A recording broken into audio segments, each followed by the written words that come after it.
O'rtoqlar, Yangi Toshkentga svet qayerdan keladi deysizlar.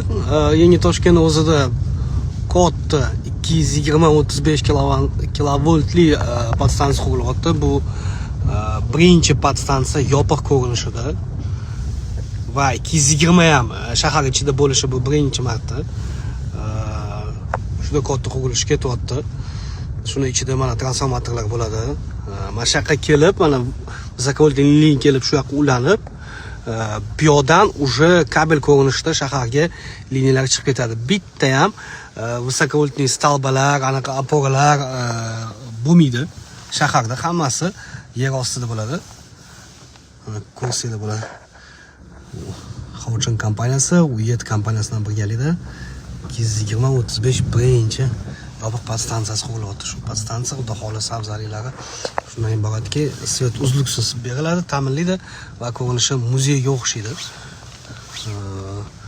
Rasmlarni qo'yib boraman.